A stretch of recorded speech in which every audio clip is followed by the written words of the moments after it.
Welcome to Lux Unfiltered. I'm Lux. This is episode 2, season 2, and we're talking about boundaries and forcing ourselves to function. When I hear the phrase gaslighting myself into functioning, what I really hear is this: me going against what feels right in my body. I'm forcing myself into habits or routines or discipline that just don't work for my mind. And as someone with ADHD, that's a fast track to burnout. Routine is hard, and discipline is fleeting at best. And pretending on otherwise has only ever harmed me. I actually had an appointment today about changing my ADHD meds, and I think it's because I realized something important. I was functioning, but I wasn't living. I was able to do all the tasks and be an automaton and complete the checklist, but I had no spark.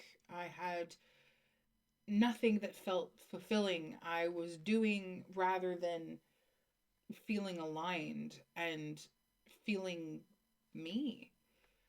And I think that's what gaslighting yourself into functioning looks like. It's continuing the same harm that someone else has done to you, but with your own voice. And what really is the cost of all that? That's kind of what we're going to explore today. For me, gaslighting myself into functioning means betraying myself, which is something I'm working very hard this year on no longer doing, keeping promises to myself. It also means ignoring internal signals because the world told me that I should be able to do things a certain way. And yes, some things feel really hard when they're new, but some things also feel uncomfortable because growth isn't always cozy. But there's a difference between new and harmful. The question I ask now is, am I doing this because it's uncomfortable but beneficial? Or am I doing this because I was taught to override myself? Those are not the same thing. So, where did this start and why did I get stuck? I learned very young that pushing myself past limits was praised. School systems, discipline systems, authority systems that didn't care why, they only cared that I complied.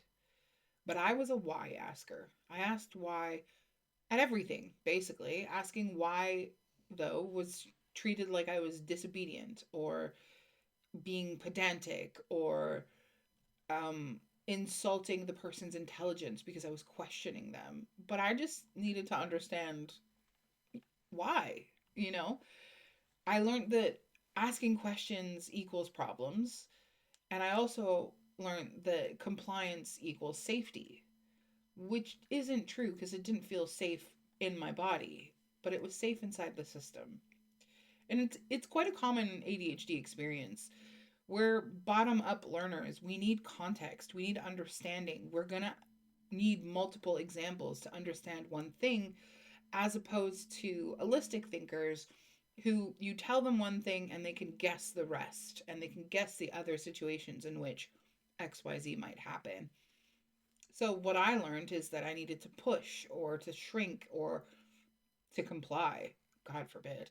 And that conditioning, doesn't disappear just because you're an adult. If anything, it gets amplified.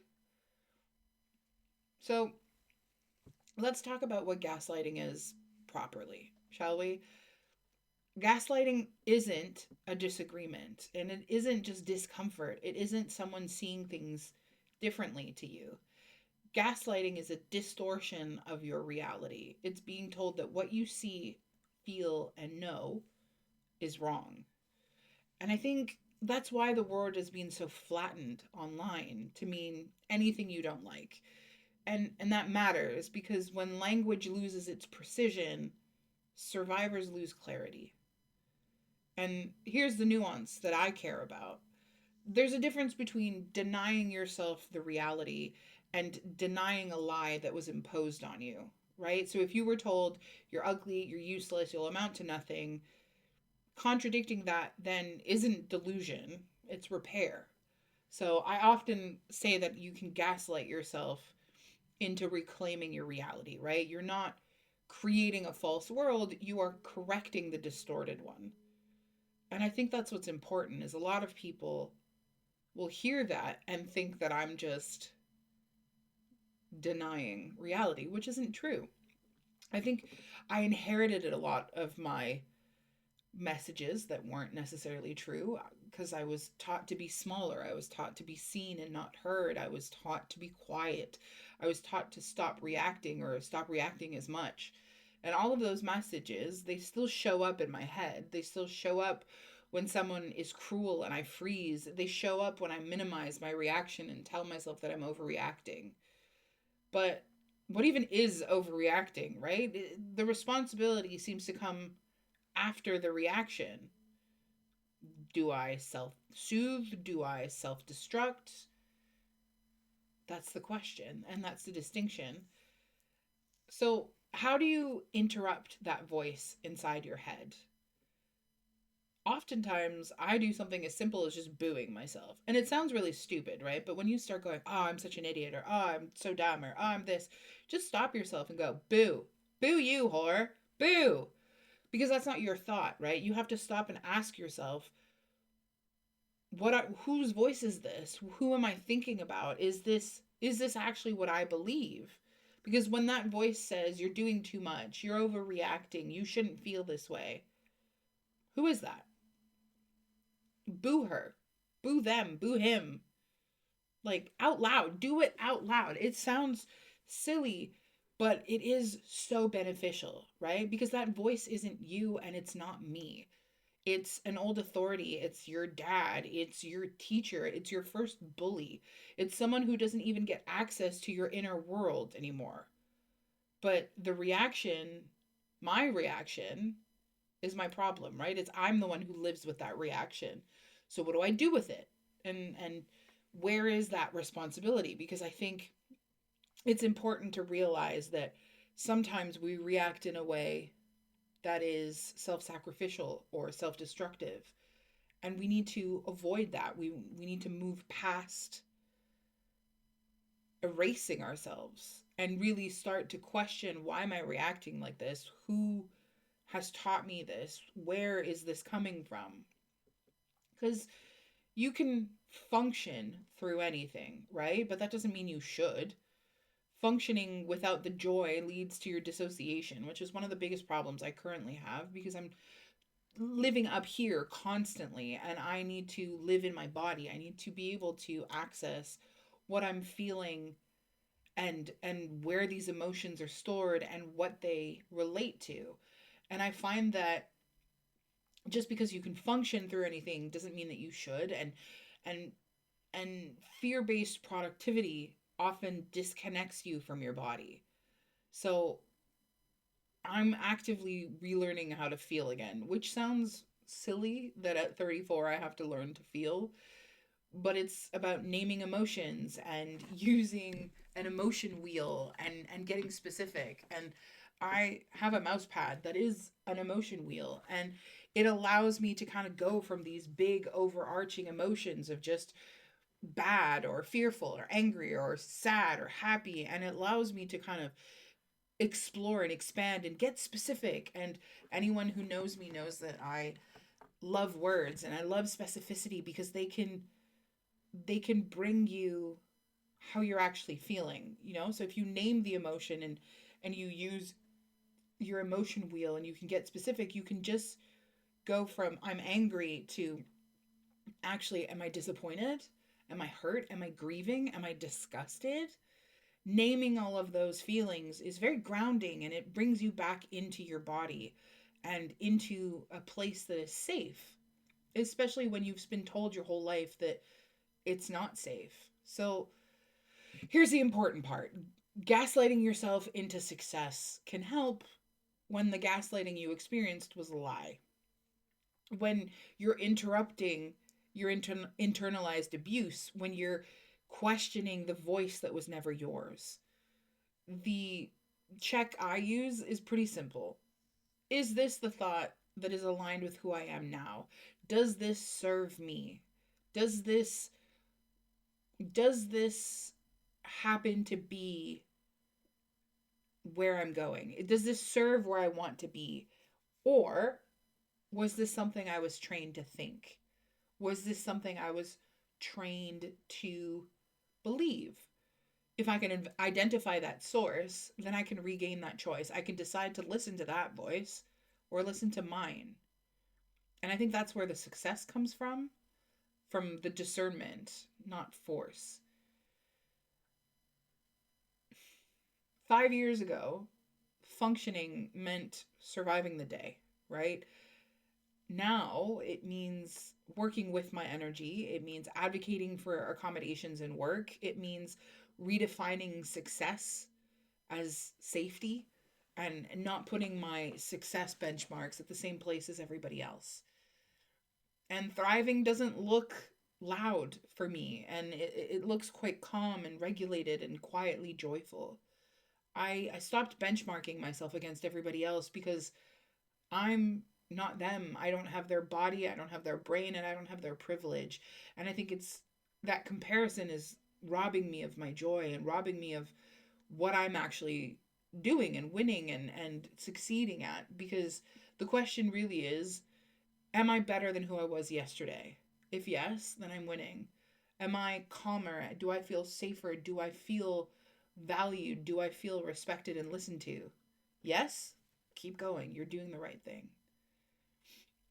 When your reactions were constantly questioned or you stopped trusting yourself, you sort of internalize that approval and you doubt your own perception.